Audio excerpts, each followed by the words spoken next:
Imaginez un peu ça. Un souci de peau qu'on croit tous réservé aux ados, mais qui en fait revient hanter une femme sur quatre, voire plus, bien après 30 ans. Hmm. Une condition super fréquente et pourtant on la comprend si mal, capable de saper la confiance au quotidien. Oui, c'est un vrai sujet. Alors de quoi on parle? De l'acné adulte féminine. Les chiffres sont assez dingues. Ça pourrait toucher jusqu'à 54% des femmes à un moment donné après l'adolescence. Plus d'une sur deux, c'est énorme. Énorme. Et l'impact, c'est pas juste sur la peau, hein. 83% disent que ça affecte leur vie et carrément une femme sur quatre se sent déprimée à cause Hop, de hop, ça. hop, hop, hop. Attends juste quelques secondes. J'aimerais te parler personnellement. Je vais te l'avouer, je préfère passer du temps à guider mes élèves plutôt que de passer du temps à faire du YouTube. Car tout écrire, tout filmer, tout monter, c'est du temps que je veux prendre pour réellement aider les plus motivés, pour aider les vraies personnes qui m'entourent, qui sont à côté de moi, et surtout qui me font confiance. Alors j'utilise un outil pour m'aider à synthétiser mon meilleur contenu. Ne t'inquiète pas, chaque mot ici, je l'ai écrit, je l'ai relu, retouché, validé. C'est juste que c'est pas ma voix et c'est juste que je sais que ce contenu peut changer des vies. Alors, je te partage que le plus utile. Tester dans ma vie personnelle. Et si tu as envie d'aller plus loin, d'être soutenu, d'appartenir à un groupe qui avance et de rejoindre une vraie communauté de personnes qui s'alimentent pour contrer l'acné, alors le lien vers mon school est en description. N'hésite pas, tu vas pas le regretter. Allez, je te laisse avec le contenu. Aujourd'hui, on va creuser ce phénomène. Pourquoi ça dure ou pourquoi ça arrive si tard? Quelles sont les approches habituelles? Et surtout, est-ce qu'il y a des pistes, souvent un peu mises de côté? Mhm. On va regarder ce que disent la dermato, la gynéco, les soins cosmétiques, et on va aussi s'appuyer sur des perspectives un peu différentes, comme celle de Matteo.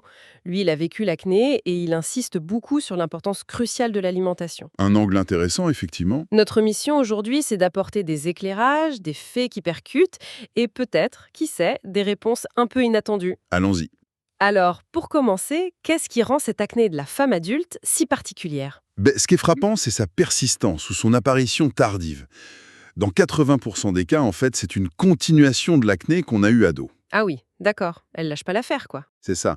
Elle s'installe souvent sur le bas du visage, tu vois, le menton, les mâchoires, et elle se manifeste plus avec des lésions inflammatoires.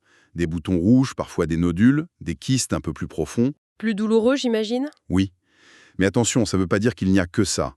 Le profil mixte, avec points noirs et blancs, comme chez les ados, reste très fréquent. Ça concerne presque 90% des femmes. D'accord. Et ça touche que le visage? Non, pas toujours. Près de la moitié des femmes en ont aussi dans le dos. Ah oui, c'est pas négligeable.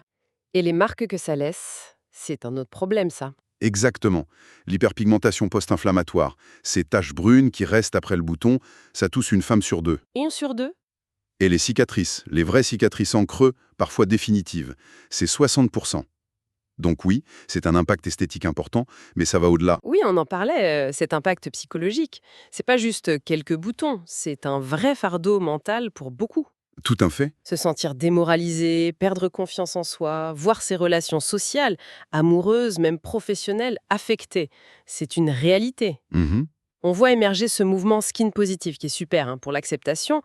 Mais bon, au quotidien, faire face au regard des autres quand on se sent mal dans sa peau, c'est pas toujours simple. Non, c'est une vraie souffrance, il faut le dire. Et souvent, on pointe du doigt les hormones, n'est-ce pas? L'acné hormonale. Oui, c'est le terme qu'on entend partout. Et il y a une part de vrai. Entre 65 et 78% des femmes rapportent une aggravation juste avant les règles. Ah oui, la fameuse poussée prémenstruelle. Voilà. C'est lié aux fluctuations du cycle. Juste avant les règles, il y a une sorte de déséquilibre léger en faveur de la testostérone, qui peut stimuler les glandes sébacées chez les femmes qui y sont sensibles. Mais et c'est là que ça devient intéressant. Les bilans hormonaux, les prises de sang, ils sont souvent normaux, non? Exactement. Et ça, c'est une clé majeure.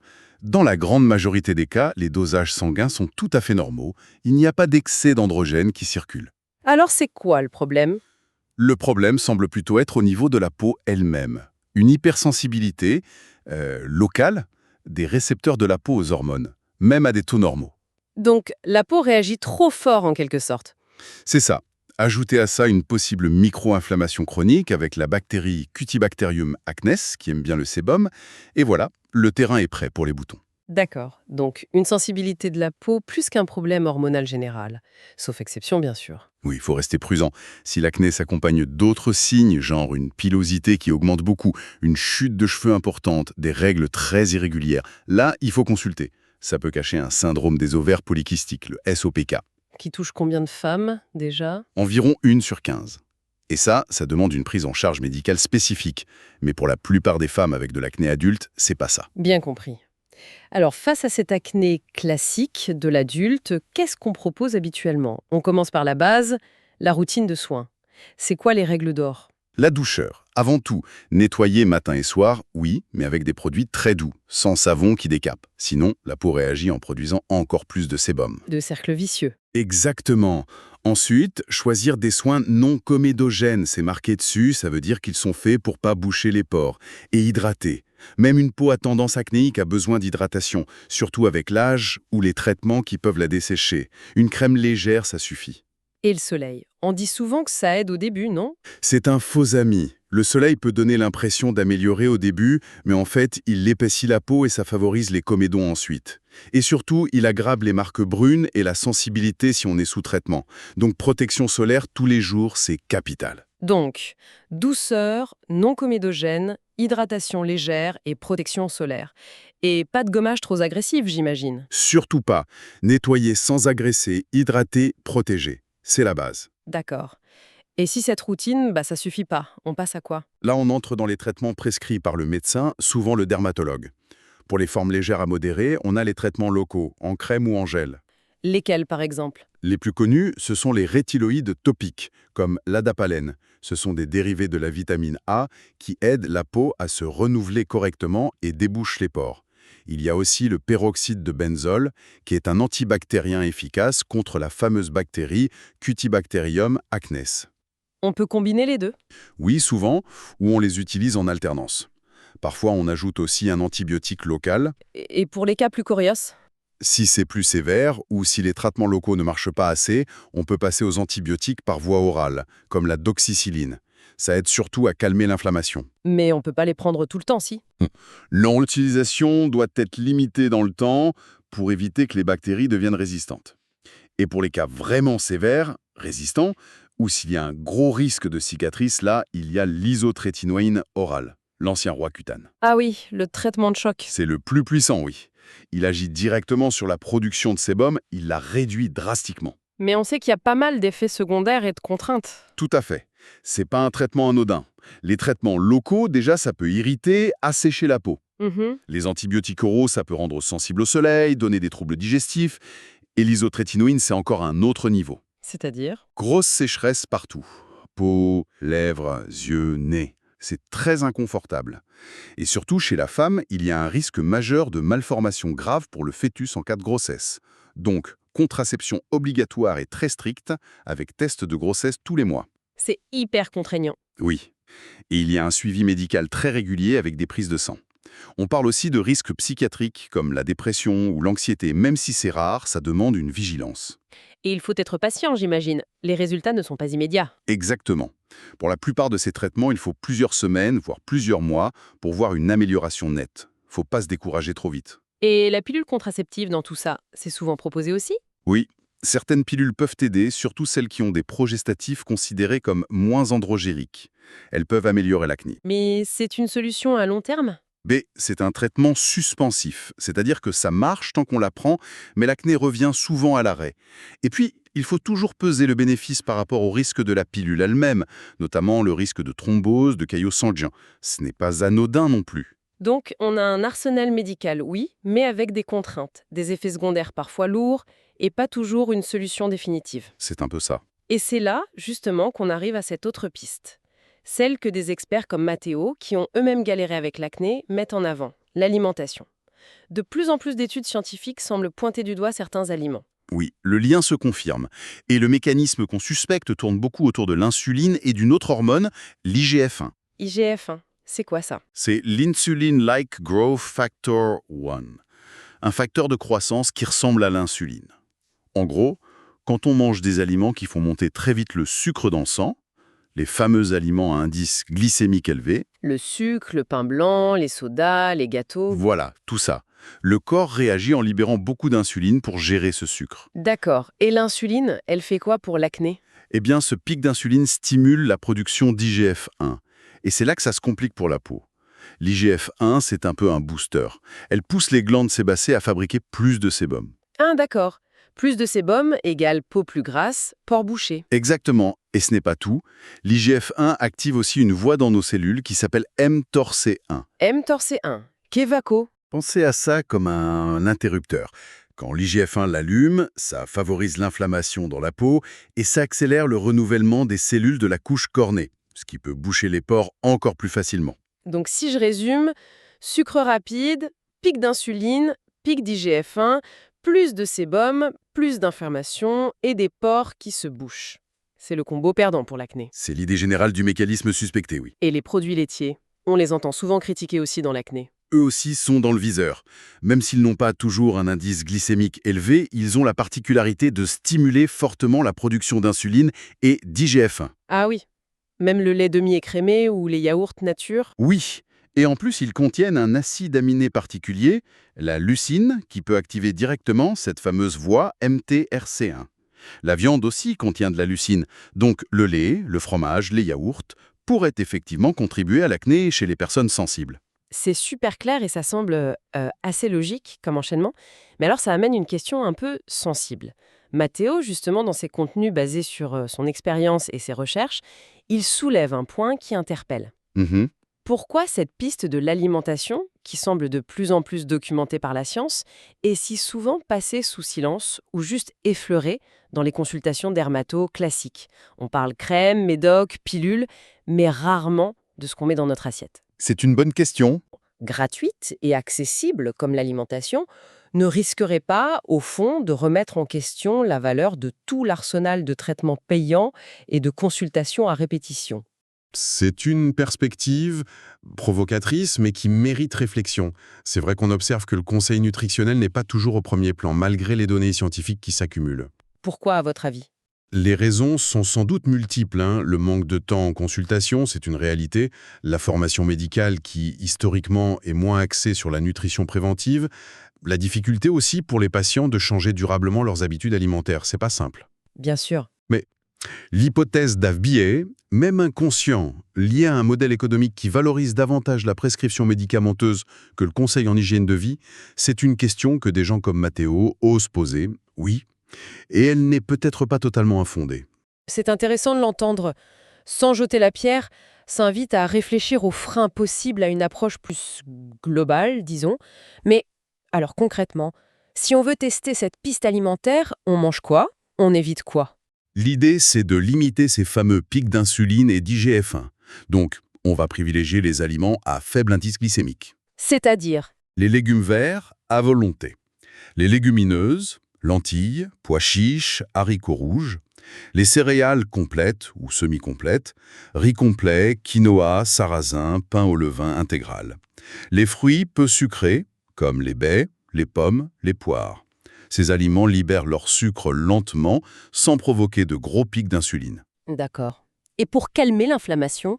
Là, les stars, ce sont les oméga 3. Ils ont des propriétés anti-inflammatoires reconnues et pourraient même aider à freiner l'IGF-1. On les trouve où, les oméga 3? Surtout dans les petits poissons gras, sardines, maquereaux, harengs. Le saumon sauvage aussi. Et dans le végétal, les graines de lin et de chia. Mais attention, il faut les moudre pour bien les assimiler. Les noix, l'huile de colza, l'huile de lin, l'huile de noix. Et le zinc? On en entend parler aussi pour la peau. Oui, le zinc est très important. Il est anti-inflammatoire, aide à la cicatrisation et participe à la régulation du sébum. La meilleure source, ce sont les huîtres, mais c'est pas tous les jours. Non, c'est sûr. Sinon, on en trouve dans les graines de courge, les œufs, les légumineuses, encore une fois, le germe de blé. Donc, en résumé, beaucoup de légumes, des céréales complètes, des légumineuses, du bon gras avec les oméga 3, des sources de zinc. Et à l'inverse, on essaye de réduire fortement le sucre ajouté et les produits laitiers. C'est une piste à explorer, oui. Tester une réduction significative, voire une éviction temporaire des produits laitiers et des sucres rapides pendant quelques semaines, ça peut être très parlant pour certaines personnes. Voir comment la peau réagit. Sur le papier, ça a l'air top. Mais en pratique, changer son alimentation comme ça du jour au lendemain, c'est un sacré challenge. Ah oui, c'est un marathon, c'est pas un sprint. Ça demande de la motivation, de l'organisation, cuisine, et parfois, oui, un accompagnement pour pas se décourager. Le faire tout seul dans son coin, c'est souvent difficile. Et c'est peut-être là que l'idée de communauté prend tout son sens. On voit que ça aide beaucoup de gens de rejoindre des groupes, des forums, ou de suivre des programmes spécifiques, comme ceux que propose Mathéo d'ailleurs, qui sont basés sur ses principes alimentaires. Tout à fait. Partager les recettes, les astuces, mais aussi les difficultés et les réussites. Ça crée une dynamique, un soutien mutuel qui peut vraiment faire la différence pour tenir sur la durée. L'effet de groupe est puissant pour changer des habitudes ancrées, c'est certain. Bon, si on essayait de récapituler un peu tout ça. L'acné après 30 ans, c'est fréquent, c'est complexe et ça pèse lourd psychologiquement pour beaucoup de femmes. Oui. Les hormones jouent un rôle, mais c'est souvent plus une question de sensibilité locale de la peau qu'un vrai dérèglement hormonal global, sauf cas particuliers comme le SOPK. C'est ça. Les traitements classiques existent, les soins locaux doux, les crèmes médicamenteuses, les antibiotiques, l'isotrétinoïde pour les cas sévères, la pilule. Ils ont leurs utilités, bien sûr, mais aussi leurs limites, leurs contraintes et leurs effets secondaires. Tout à fait. Ils sont parfois nécessaires, mais ne sont pas toujours la réponse unique ou définitive. Et puis, il y a cette autre piste, celle de l'alimentation. Oui, cette piste de plus en plus soutenue par la science est mise en avant par des experts comme Mathéo.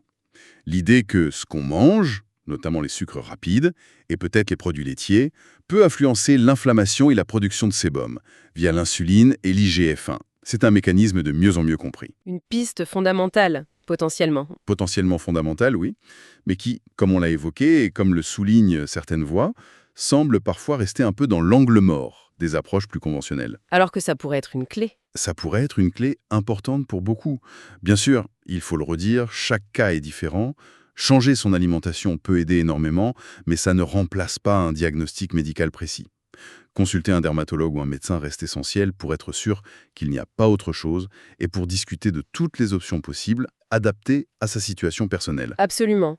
Et peut-être pour finir, et si la vraie clé, ce n'était pas juste de vouloir effacer les symptômes à tout prix, mais d'apprendre à écouter ce que notre peau essaye de nous dire. Un message sur ce qu'on mange, peut-être, sur notre niveau de stress, sur notre équilibre intérieur global.